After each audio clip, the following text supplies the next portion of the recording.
కార్యకర్తలతో హరీష్ రావు మాట్లాడుతున్నారు. లైవ్ లో చూద్దాం. వాగులో నీళ్లు విడుదల చేయండి, మా కూడలి వాగులో నీళ్లు విడుదల చేయండి, దేవాలయ లిఫ్ట్ ఇరిగేషన్ ద్వారా మా కొండపాకం మండలంలోని చెరువులను కూడా వెంటనే నింపాలని చెప్పి కూడా ఈ వేదిక నుంచి ప్రభుత్వాన్ని నేను డిమాండ్ చేస్తా ఉన్నా.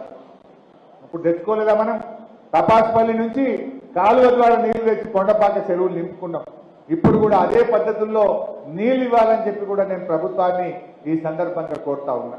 సో మిత్రులారా, నేను ఎక్కువ ఉపన్యాసం ఇయ్యను, కానీ ఒకటే ఒక మాట, చివరి మాట, ఎవరికి ఏ కష్టం వచ్చినా మీకు మా స్థానిక నాయకులే కాదు, హరీష్ అన్న మీకు అండగా ఉన్నాడు. ధైర్యంగా ఉండండి.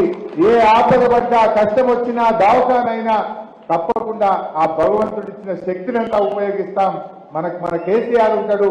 నేను కూడా మీ అందరికీ సంపూర్ణంగా అందుబాటులో ఉండి అందరం కలిసికట్టుగా ముందుకు సాగుదామని చెప్పి మనవి చేసుకుంటూ, కష్టపడ్డ ప్రతి కార్యకర్తకు, ఉద్యమకారుడికి, బీఆర్ఎస్ కుటుంబ సభ్యులకు నేను మరోసారి శిరస్సు వంచి నమస్కారం తెలియజేస్తూ జై తెలంగాణ. Thank you.